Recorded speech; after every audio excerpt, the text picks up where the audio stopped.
I'm Heather from Booktubes, and today is how Booktok is helping Project 2025, and these are just my thoughts. These are just some red flags that I've observed. I just see some dots connecting. I'm like, that's not great. So this is not an end-all be-all by any means. I am going to read off of my notes quite a bit because I want to stay focused and not talk about all of my issues with the entirety of American society, book publishing, readers. We need to stay focused. I will say this might seem a bit far-fetched at the beginning, but if you stick with me as I lay out my points, they will connect to each other at the end, okay? Just for some context, I grew up in purity culture. I grew up conservative, evangelical, Christian nationalist, conservative Republican. My dad is an independent fundamental Baptist pastor. My parents are very involved in the local Republican Party. I was in Young Republicans. I was homeschooled. I learned about Operation Joshua. I learned about stuff like that. So this is my background. This is what I'm familiar with. Almost everyone I know is actually conservative, Christian, Republican. Now I am a liberal leftist would probably be my best, most accurate label. I'm a romance reader who makes romance book content. So I read dark romance, I read explicit adult romance, I read weird romance and monster romance and just all of the things. I'm familiar, I'm there in the trenches with you. I'm not someone who is not familiar with romance or has only read the most popular romances and thinks that the rest of us are weird. I read indie romance, diverse romance. I am a romance reader. I'm a romance book content creator. So I am not someone on the outside looking in and saying that's weird, okay? Project 2025, which I'm sure you have heard something about if you are familiar with the current state of American politics. But Project 2025 is a political initiative. It wants to reshape the federal government and the policies, and basically it wants everyone to be a conservative Christian. It wants the government to change things so that anything that a conservative Christian wouldn't approve of is no longer accessible in society. Obviously, there's a lot of homophobia and racism and stuff included in that, so it's not just what it claims to be, even though what it claims to be is not great. But you definitely have, the trad wife movement. You have the idea that mothers should stay at home and take care of their children, that men are the head of the household, that everyone should go to church, and you shouldn't have any of these perversions available to you, including, again, queer content and explicit content. Specifically, one of the things that the Project 2025 wants to eradicate is porn. This is a line directly from Project 2025. Pornography manifested today in the omnipresent propagation of transgender ideology and sexualization of children has no claim to First Amendment protection. Its purveyors, authors, people who sell romance books, people who sell queer books, are child predators and misogynistic exploiters of women. I will note that they put women and children on the same level playing field because women are just not equipped to make decisions for themselves. This means that all LGBTQ plus content will be viewed as pornography. All romance books with open door sex scenes will be viewed as pornography, as well as actual pornography, right? So part of Project 2025, albeit a small part, is book banning. There are, worse things in Project 2025 for sure, but there's book banning and also the criminalization of people who distribute this material, okay? That's why you're going to see bookstores and book retail sites cut down on what they will sell. You also have the TikTok ban in the United States. As of right now, it is going to be happening in January, so next month.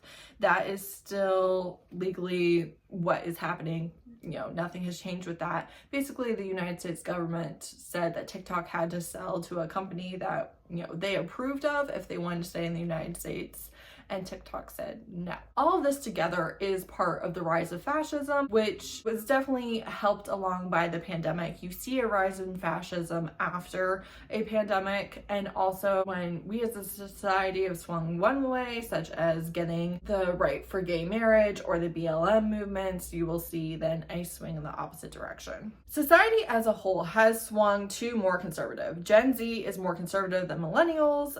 in a lot of ways, and Gen Z and Gen Alpha tend to be more puritanical. There's a rise in purity culture, slut shaming, eating disorders, sex negative opinions, anti-porn. All of this is happening more so in the younger generations than it was for millennials. Booktok is so effective because TikTok is so effective. The TikTok algorithm is one of the best. They feed you content. You don't have to seek out content. They just go off of what you interact with, and they give you things that they think that you will like, and they become more and more specified to you. TikTok's audience skews younger than other apps, and a lot of readers there are in their early 20s or late teens. Certainly not all, but reading has definitely been popularized and seen a resurgence specifically for Gen Z because of Booktok. But again, I want you to pay attention to the fact that part of why it's so good is you don't have to seek out the content. TikTok just feeds it to you. And these booktalkers are not just reading, but they are reading romance books. There's a heavy romance book presence on Booktok, although all genres are represented. They're reading romance, they're reading smut, they're reading spice, they are saying, where's the spice? Is there spice in the comments?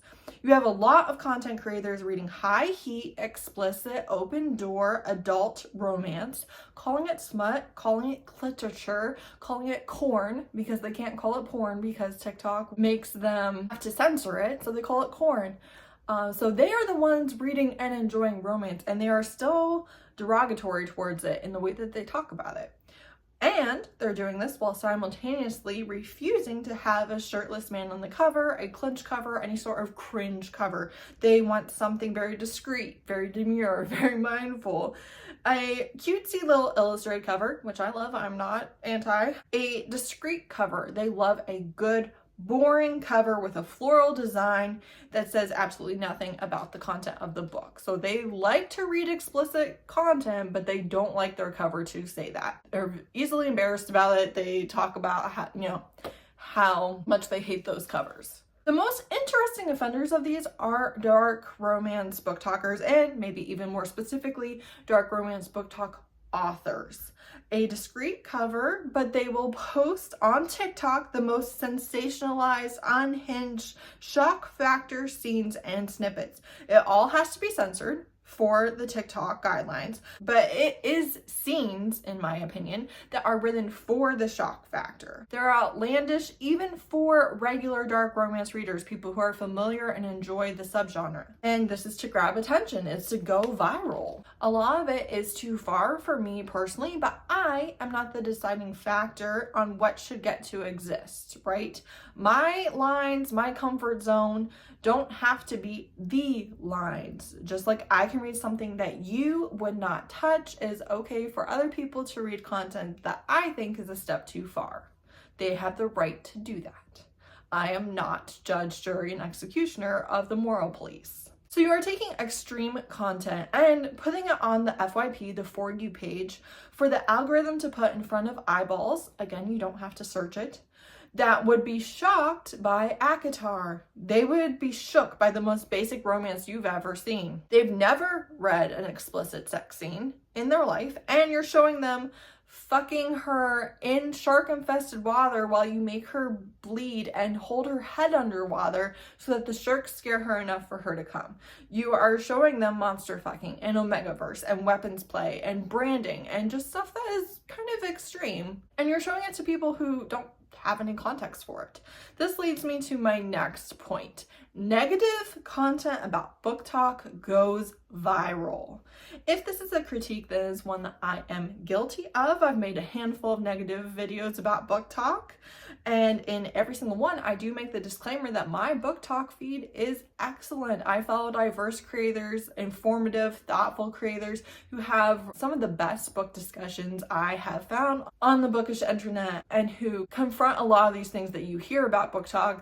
It's addressed in Booktok, but you don't hear about that, right? I make this disclaimer every time. It doesn't seem like people really listen to it, but I like Booktok. I follow some amazing creators over there. But the very fact that you clicked on this video is proof that there is an appetite for negative takes on Booktok. With this title, with this thumbnail, you clicked, here we are, we're talking about it.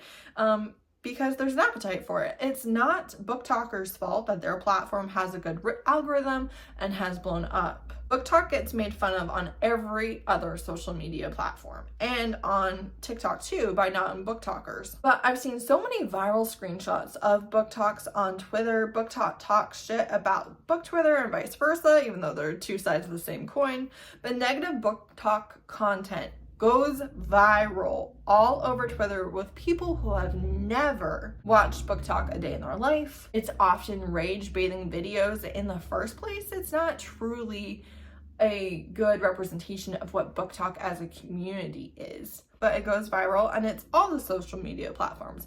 Booktube is included, talking about how Booktok books are trash, bad smut, anti-intellectual, too many words on the page, harassing hockey players. Booktok, as a collective, gets a bad rap for the actions of a few, and the few are looking for their 15 minutes of fame. Part of the reason why this happens, why negative Booktok content goes viral, is misogyny. I'm sorry, it is. Booktok and romance are both easy targets because of misogyny and lack of context, right? They're not familiar with it. They have opinions. One of the ways the misogyny plays into this is it always makes me think about how before women won the right to vote and won the right to education, you had so many people believe that women shouldn't vote because their brains weren't equipped to handle it. They shouldn't be in higher education because their brains were not meant to handle it. They would be overwhelmed. They would be radicalized. They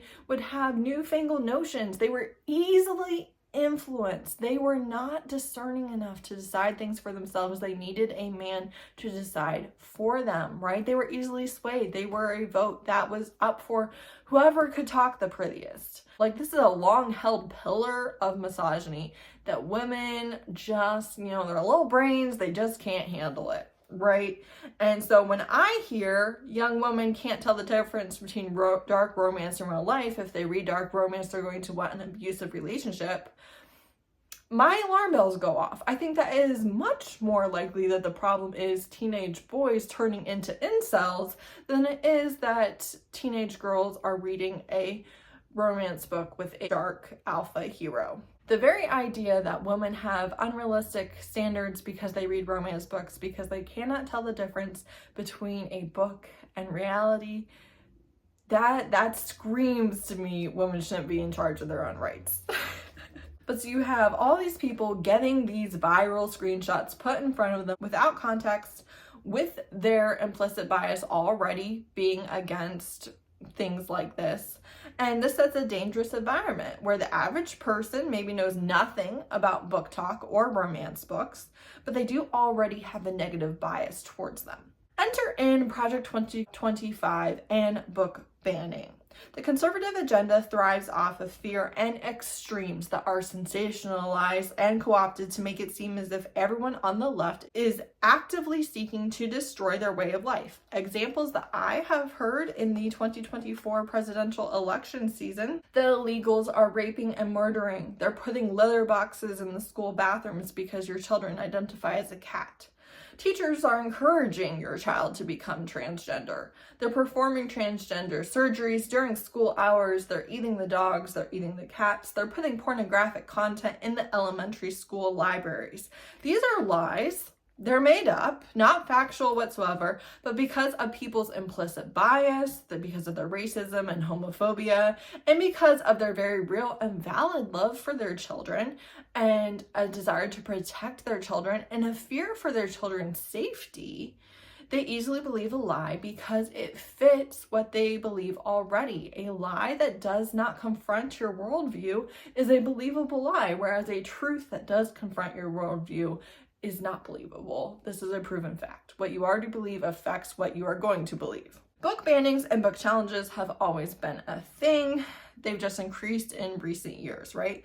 In this environment of book bans, growing fascism, decreased literacy, decreased media literacy, growing conspiracy theories, increasing Victorian, sex-negative, conservative society, we see served on a silver platter shock value dark romance scenes to be used as example A in any book banning case.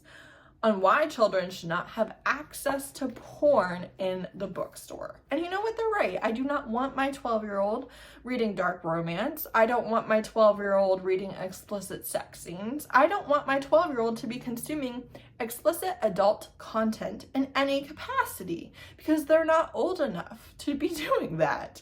The most important factor of that is that I believe it is my job as a parent to make sure they're not exposed to any content that is not developmentally appropriate for them. Not movies, not video games, not social media, not internet access, and not books. Of all of these, books are probably the easiest to control. But most conservatives are against a big government, theoretically. It is not the government's job to make sure that explicit books are not being sold. It is your job as a parent to make sure that your child is not getting books that are not developmentally appropriate for them. It's also the bookstore's job to make sure that things are clearly marked as to what age range they are and what type of content you're getting. But it is not the government's job to decide what is in my home or what is in my school. It is my job as a parent to not allow my children to access things that are meant for adults because adults live in society, children live in society, and there should be different things for both of them.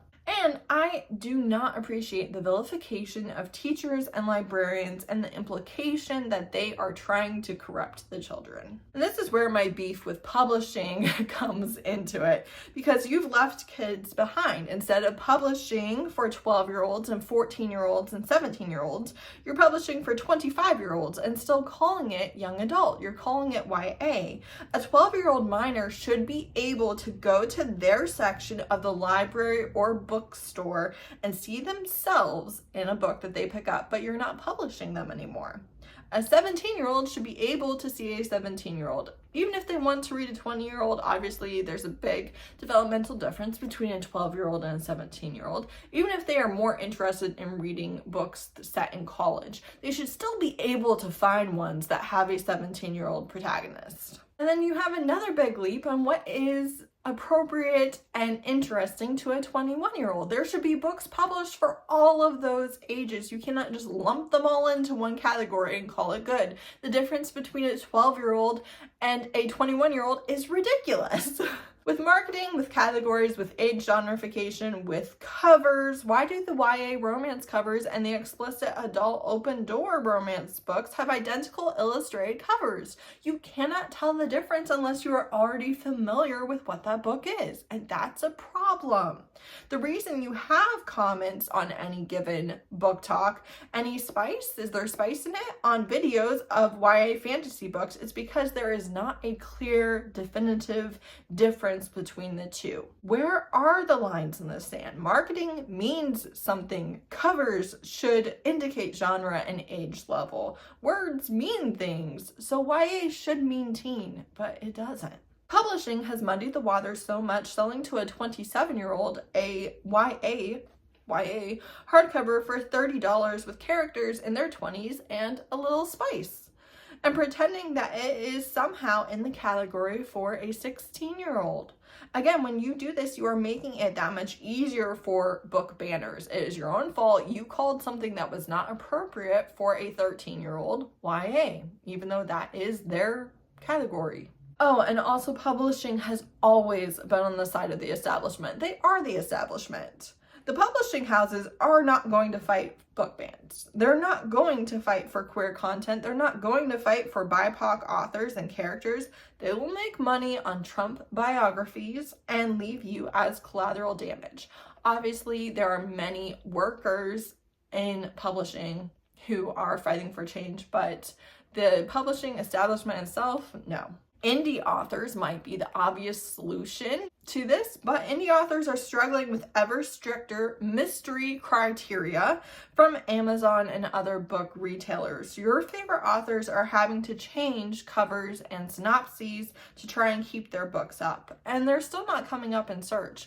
The hardest books for me to find on Amazon are Black romances with explicit sex content. They're adult romances, but I cannot get them to come up searching the title and the author. I have to search the author, click on their name, go through their catalog, and then click on the book. It will not come up even though I typed in the title and author Amazon, you know exactly what I'm looking for. So they are going to suffer from this possibly more than actual publishers, right? So what is my solution to this? Do I have one? I don't know, but I know some things, right? One, don't obey in advance. If they want to criminalize romance books, if they want to criminalize queer existence, queer content, BIPOC books, don't do that work for them. Keep talking about it. Make them shut you down. Don't just willingly give in and be like, oh, I don't want to be punished for this, so I'm just going to not promote it anymore. Don't obey in advance. Fascism requires society to snitch on their neighbors, to voluntarily fall into line before the law actually makes you do so. Don't do that. Don't freely help them to have a more fascist society. If you do that, you're leaving the ones who stand up to it out to dry. They're out there all alone. Stand with them. Gatekeep. Make them have to read the books to find the lines, or make them have to watch the entire 30-minute video to get to the most unhinged book you've ever read, like I do. And maybe take some time, interrogate why you feel embarrassed or negatively about romance books or Booktok or the next feminine trend enjoyed by the youth. Deal with your own internalized biases and fix how you talk about things that aren't for you, that you think are silly or weird. Ask yourself, would a Christian nationalist agree with the words coming out of my mouth? And pivot. Remember that banning your queer romance books is not going to stop the elites from paying for underage prostitutes and facing no consequences. They will still have access to every vice and excess known to man. You will not get to choose to ban the ones you don't like and keep the ones you do.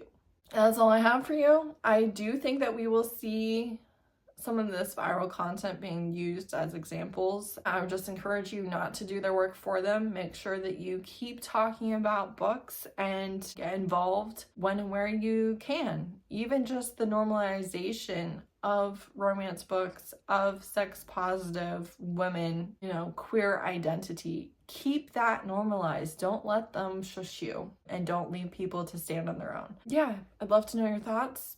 Is this something that you've thought about? Is this something that has raised alarm bells for you? I personally do think that we're going to see a reduction in romance book content, in smut content. I think we're on a bad downward swing for that. But let me know your thoughts. Thank you so much for watching. Bye.